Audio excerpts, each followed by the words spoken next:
আর এই বানিয়েই বেরিয়ে পড়লাম অজানা এক রাস্তায়, তোমাদের জন্য, তোমাদের খুশির জন্য, আর কিছুটা আমাদের খুশির জন্য।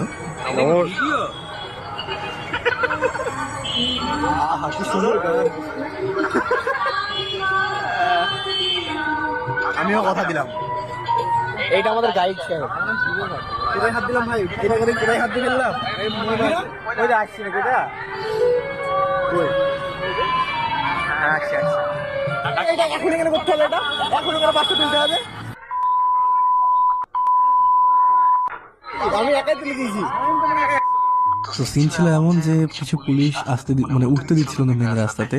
তো বাইপাস হয়ে আসতে গিয়ে একটা উঁচু পাহাড়ের মতো ছিল, ওখানে বাইক তুলতে হচ্ছিল। তো সেসব পার করে রাগারাগি হয়ে গেছিল, একটু মানে রাগ হয়ে গেছিল। সেসব পার করে এখন একটা মণ্ডপের ভিতরে যাচ্ছি।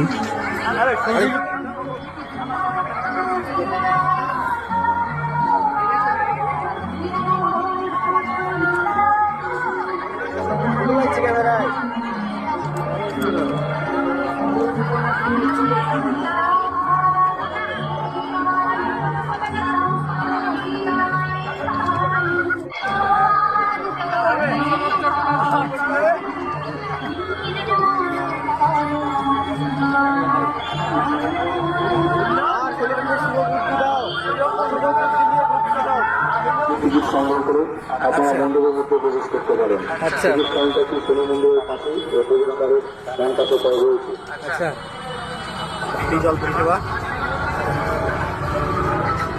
দাঁড়িয়ে ফ্যামিলির হাত দিয়ে তুলেছিলাম হচ্ছে। চল, এ মন্ডল চলে গেল আমাদের শামিম টিকেবি। হাই বলো। ঠিক আছে, চলো। অনেক ক্লান্তর পর রাত 12টা কি 12:30টার দিকে যাচ্ছি খেতে, অনেক ফেমাস একটা ধাবাতে, পপুলার ধাবাতে। তো ওখানে গিয়ে যে ভিড়ের অবস্থা, খেতে তো এসছি, বাট সিট নেই একটাও। কি দাবি তোর? একটা যে সিট নেই তোর কি দাবি?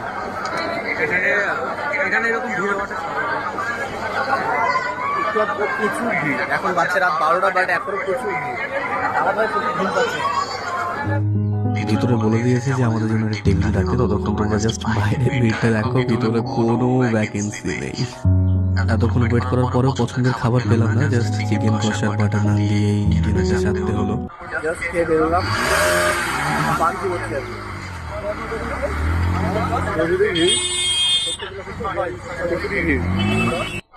আপনি কিছু বলুন।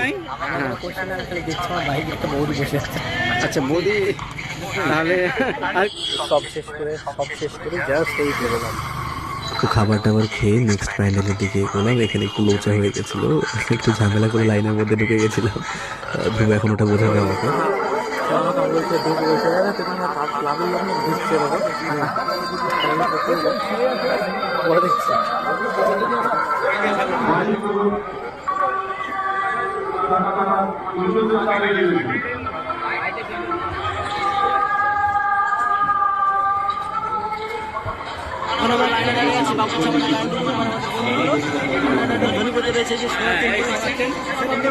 দেখাবেন আমাদের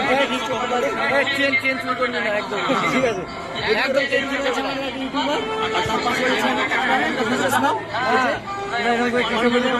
কোম্পানির মালিক।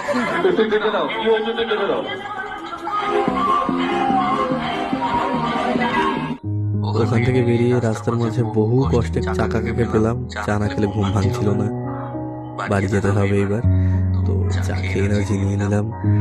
বাড়ির পথে এবার বেরোবো, আর ভালো লাগছে না।